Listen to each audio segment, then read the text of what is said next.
Elizabeth نے اپنے بیٹے کی اداسی محسوس کی تو خود کو خود ہی سنبھال کر مسکراہٹ چہرے پر سجا لی۔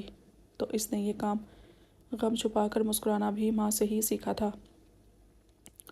وہ الزبتھ کا چہرہ تکتا رہا اور اس کے بعد نیکسٹ ویک بھی ایڈم نے جانے سے انکار کیا اور یہاں پر بس نہیں ہوئی۔ وہ لگاتار 5 ہفتے جانے کے وقت پر ماں سے چہرہ چھپاتا، نظریں چراتا، کبھی گھر سے غائب ہو جاتا اور کبھی کام کا بہانہ۔ الزبتھ بس اس کا غصہ اور ناراضگی ختم ہونے کا انتظار کر رہی تھی۔ جب نانا نانی ایک دن خود ملنے آ گئے تو وہ اسی طرح مسکرا کر نرمی سے ملا اور تب الزبتھ کو پتہ چلا ایڈم اپنے ساتھ زیادتی کو معاف نہیں کرتا، مگر وہ اپنی ناراضگی چھپا کر نارمل شو کرنے والا لڑکا تھا، اور ایسے لوگ اندر سے کتنے زخمی ہوتے ہیں کیا کوئی اندازہ لگا سکتا تھا؟ وہ لوگ جو اپنی ناراضگی ظاہر کر کے غلط فہمیوں کو ختم کر کے اندر کی گھٹن کو باہر کا راستہ دکھا دیں، وہ لوگ تو ایک روز نارمل ہو جاتے ہیں، مگر جو ایسا نہیں کرتے وہ سب اپنے اندر اتارتے خود کو مار دیتے ہیں۔ اور ایسا ہی تھا ایڈم، خود کو اندر سے ختم کرتا مگر دوسروں سے مسکرا کر ملنے والا۔ ریماب پیشنٹ کے چیک اپ کے بعد تھوڑی دیر آرام کی غرض سے اپنے روم میں بیٹھا تھا۔ آنکھوں میں وہ نیلی آنکھوں والی پٹھان لڑکی کا چہرہ لہرایا تو مسکرا دیا۔ اسے دیکھ کر اسے سب سے پہلے دارام کا خیال آیا تھا، اور جب یہ بات دارام کو بتائی تو بری طرح چڑ گیا تھا۔ میری آنکھوں کا رنگ یونیک ہے ریماب، یہ بلو نہیں آئسی بلو ہے، پانی جیسا نیلا رنگ۔ مجھے کسی کے ساتھ مت ملاؤ۔ وہ اپنا موازنہ کرنے پر ہی الجھ جاتا تھا۔ داری کا خیال آنے پر وہ مسکرایا اور موبائل اٹھایا کہ اس سے بات کرے، مگر اسی وقت اس کی جونیئر ڈاکٹر آ گئی۔ ڈاکٹر ریماب، اس کریم خان نامی پیشنٹ کو ایڈمٹ کر لیا ہے، اس کی سرجری کب تک کرنی ہے؟ ڈاکٹر اروا نے اس پٹھان مریض کا بتایا جسے ہارٹ پرابلم تھا اور ریماب نے اسٹڈ ڈلوانے کا کہا تھا۔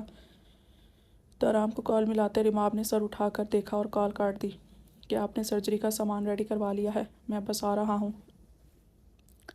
وہ فائل بند کر کے چائے کا آخری گھونٹ بھرتا اٹھا۔ جی ڈاکٹر، سب ریڈی ہے، وہ بتا کر باہر نکل گئی تو اس نے بازو سمیٹ کر کوٹ اسٹینڈ سے اپنا وائٹ اوور کوٹ اٹھا کر پہنا۔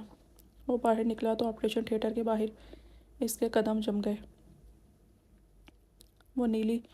وہی نیلی آنکھوں والی لڑکی سر ڈالے رو رہی تھی۔ وہ اس کے پاس رکا۔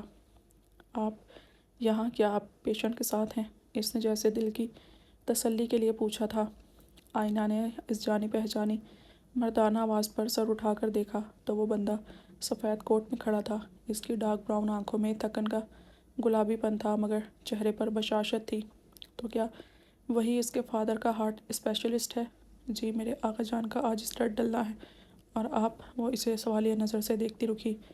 آئی ایم ڈاکٹر ریماب ازجد رازی، میں آپ سے پھر ملتا ہوں، پریشان مت ہوں، سب بہتر ہوگا، دعا کرے، وہ نرمی سے بول کر آگے بڑھ گیا۔ آئینہ اپنی جگہ بیٹھی رہی۔ اس کا نرم لہجہ کتنی اپنائیت سمیٹے ہوئے تھا کہ اس کے دل کو ایک دم سکون سا ہوا، جیسے یقین تھا وہ سب سنبھال لے گا۔ ریماب ازجد رازی، اس نے زیر لب نام دہرایا اور آنکھوں کو رگڑ کر آنسو صاف کیے اور ٹیک لگا کر بیٹھی۔ ریماب کی شاندار شخصیت آنکھوں میں ٹھہر گئی تھی۔ اس کا سفید گندمی رنگ اور دراز قد اس سفید کوٹ میں اتنی سج رہی تھی جیسے یہ لباس بنا ہی اس کے لیے ہو۔ سوچا میں گم بیٹھے نہ جانے کتنی ہی دیر گزری تھی جب وہ اس کے سامنے آیا، چہرے پر وہی نرم مسکراہٹ لیے۔ اتنی فکر مند کیوں ہیں؟ آپ کے فادر بالکل ٹھیک ہو جائیں گے، سب ٹھیک ہے۔ اس کے جملے اور لہجے سے اسے بھی حوصلہ ہوا۔ شکریہ ڈاکٹر، پھر بھی کوئی خاص احتیاط یا علاج؟ وہ تشکر بھری آنکھوں سے اس فرشتہ صفت انسان کو دیکھنے لگی۔ ہاں، یہیں بیٹھے بیٹھے سب پوچھیں گی۔ میرے روم میں آئے، میں تھکا ہوا ہوں، آرام سے بیٹھ کر ہی بات کروں گا نا۔ وہ ایسے بول رہا تھا جیسے برسوں بعد سے جانتا ہو۔ وہ آگے چل پڑا تو اسے بھی پیروی کرنی پڑی۔ ٹھٹھرتی سردی میں کمرے کا ماحول پرسکون اور گرم تھا۔ وہ ایک سیٹ پر جا کر بیٹھ گئی۔ آپ اتنی سنجیدہ شکل کیوں بنائے بیٹھی ہیں؟ آج کل یہ ہارٹ پرابلم یا اسٹڈ ڈلوانا عام بات ہے، ریلیکس۔ وہ اپنی سیٹ پر جا کر بیٹھا تو مسکرا کر بولا، کیا واقعی؟ مطلب اب کوئی فکر کی بات نہیں؟ وہ خوش بھی ہوئی، حیران بھی۔ نہیں، اب ایسا بھی نہیں کہا کہ عام حالات کی طرح لاپرواہی سے رہیں، بس تھوڑی احتیاط اور توجہ کے ساتھ بالکل فٹ اور نارمل رہ سکتے ہیں۔ دیکھیے، زیادہ یہاں اچانک شور اور اچانک آواز یا پھر کوئی بھی خوشی کی یا غم کی خبر بالکل اچانک سے دینا، یہ سب ان کے لیے ڈینجرس ہوگا۔